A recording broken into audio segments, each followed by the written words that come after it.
A massive recession is likely on the way, and in this video, I'm going to go over a lot of data and analytics to show you exactly why. Now, it's important to understand before we jump into these, some of these indicators are projections on the economy, and some of them are projections on the stock market. So you have to understand that those two things are separate.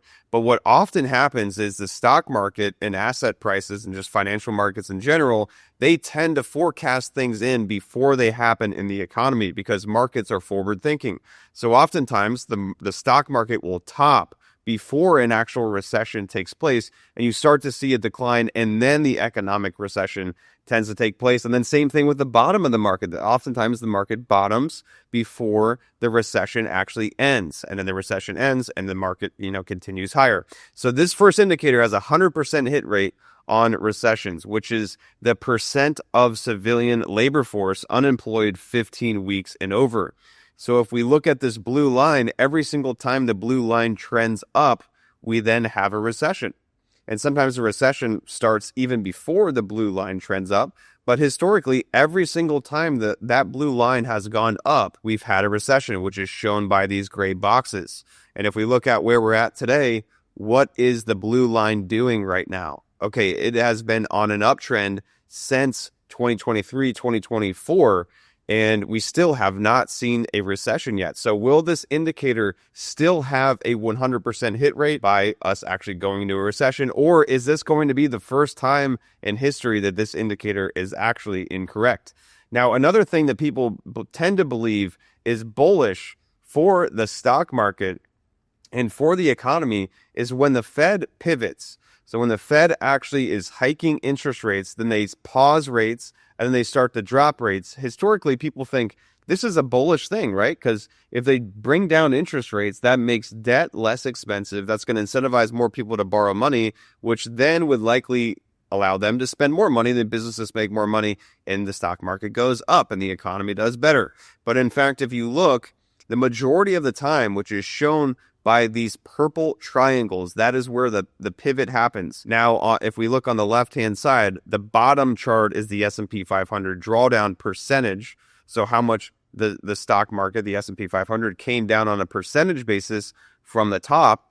And then the federal funds rate is obviously the interest rate. So you can see when there is a purple triangle, that is when the Fed is pausing interest rates. And then when that line starts to go down, that's obviously when they're dropping interest rates. And if we look at the purple triangles, oftentimes, especially before the largest drawdowns in the S&P 500, the Fed pivoted right before the big drop in the S&P 500.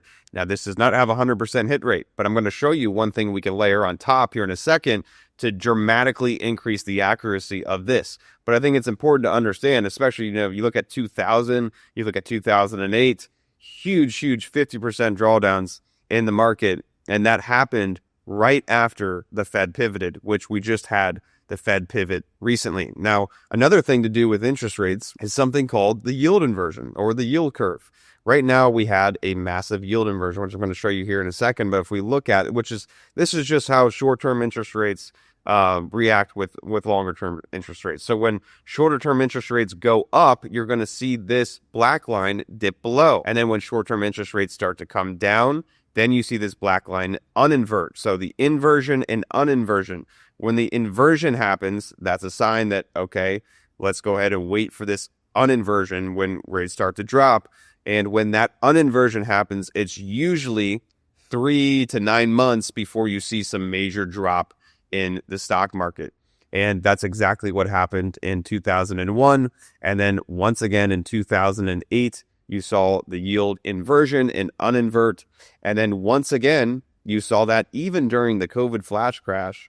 And right now, we are at the largest inversion and uninversion we have ever seen in stock market history, even greater than the Great Depression in the late 1920s, early 1930s. Okay, and that's how bad this yield inversion is. So if this indicator is correct again, then we're likely due for a big correction in the stock market. Now, this is not the 100% accurate either. But what is a bit more accurate, that we're going to add on another thing on top of the two indicators we just talked about with the Fed pivot and the yield inversion, which is essentially a different way of expressing the same thing. But now we're also going to look at unemployment. So if we look at all these things, this chart's from Henrik Zeberg. He's on X. I think he posts some great economic charts. I've actually interviewed him on this channel a while ago. But you'll see that when the Fed cuts, which is in this green box, these green boxes right here, it tends to be bearish, which we already talked about. Okay, then we've got the inversion, uninversion. Again, once again, bearish. But then we also pair that with unemployment bottoming and unemployment going up. So you see unemployment going up here. You see unemployment going up here, up here, up here, and up here. And what happened during those times? That's 100% of the time when those things are happening. The Fed's dropping rates. We've got the yield inversion, uninversion. And then we've also got unemployment bottoming and going up. It has been extremely accurate in predicting a hard landing, aka a stock market crash. Now, here's another thing that I did some research on. Specifically, we've got a lot of things that are very similar to 2008. And I think this should really open up your eyes. Okay, in 2008, now Japan hasn't done something for 17 years. What is that thing that just happened last year? They started to increase rates. So historically, Japan has been at a zero or a negative interest rate, okay? In 2008, I'm going to show you the very top of the stock market. So on the right-hand side of the screen, we've got the U.S. stock market right here. Now we've got the unemployment rate here. Then we've got the United States interest rates here. Then we've got the Japan interest rates over here. So at the very top of the stock market, and right before the 2008 50% decline, we had Japan increasing their interest rates to 0.5%. We had the United States already top out on rates and starting to bring interest rates down. We had the unemployment rate in the United States bottom and start ticking up. And you can see by this dotted line here, that is exactly where the top of the market was right here. So these dotted lines on the screen are the exact same time frame as the stock market topping at the very top of the market. So that's where the top of the market was before the 50% plus decline in the stock market in 2008. Now, Japan has kept their rates low. So after the whole market collapsed around the entire world, not just the United States, Japan brought their interest rates way down to negative interest rates. Now, it wasn't until last year, which, by the way, it took about a year when Japan started to increase interest rates for the U.S. stock market to start to drop. Now, why does it matter what Japan's doing? The reason is because this is a huge carry trade. You can easily look this up. There's tons of videos about this, where people borrow trillions of dollars in Japan debt because they're getting it for free. Okay, so they're getting free debt, and then they're going and investing that money in other areas to get a yield on it. Now, what happens when Japan starts to increase rates? Now they say, now I owe money on this debt. I need to sell those assets that I was getting a yield on and pay off the debt before I have to pay a lot of interest. And what do we have happening right now? Now in 2025, Japan raised interest rates to 0.5%. So we're at 0.5% right now. Again, that started last year in 2024, almost a year ago. Okay, what else do we have? The United States is dropping rates. What else do we have? Unemployment is on an uptrend. We're now over 4% from a bottom of 3%.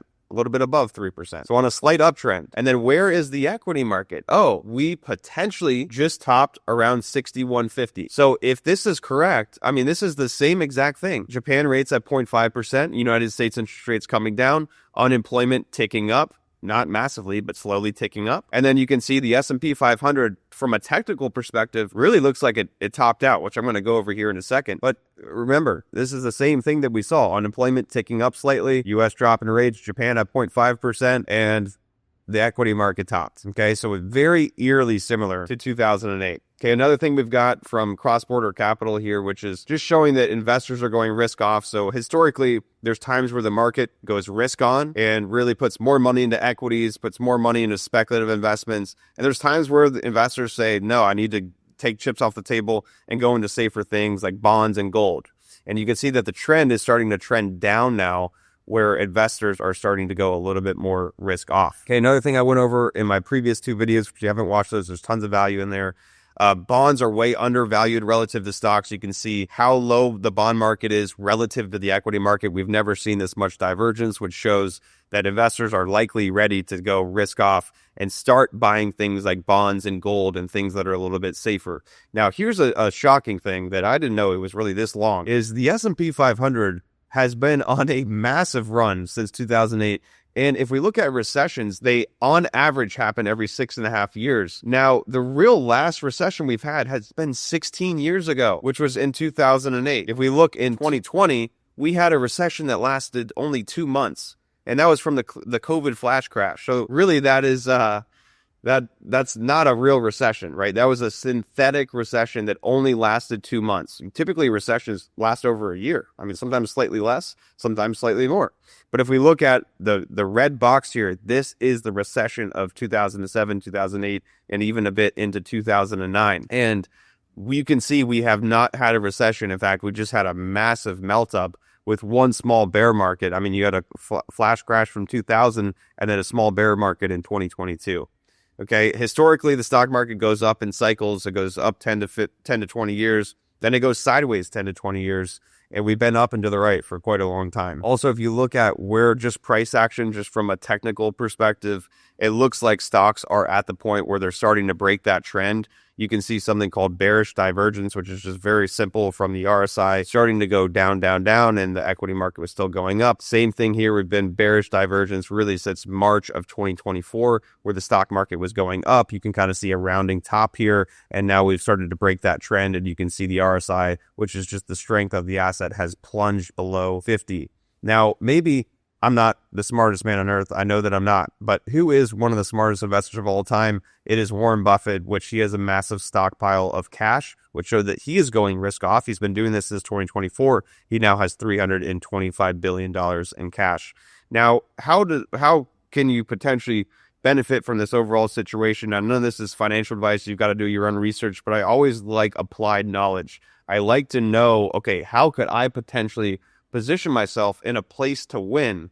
And when I look at the overall markets, yes, you could see, bonds really rally because equities are way overvalued relative to what bonds have been recently. But I think even the bigger opportunity is honestly in precious metals and scarce assets. So if you look at how the S&P 500 is priced in relative to the commodity market, you can see we're at the lowest level really ever as far as the valuation of the stock market relative to commodities. So commodities are way, way underpriced relative to the valuations of what we're seeing in the equity market. So when the equity market becomes way overvalued relative to commodities, you see this chart way down here. Okay, so now what does that tell me? That tells me that there could potentially be a time where the equity market goes risk off. They sell, a lot of investors sell equities and they start buying commodities. And specifically, I think if we do see a huge meltdown in a big recession, they're going to print a bunch of money. They're going to lower interest rates.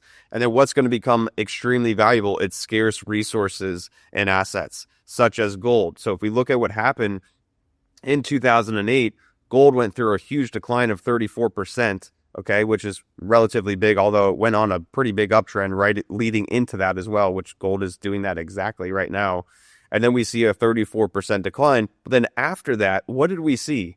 Okay, the stock market went down over 58%. Gold only went down 34%, which is still pretty big, but not as bad as the stock market. And then after the stock market, it went on an absolute tear, went up 180% from the lows on October of 2008. So it bottomed earlier than the stock market did.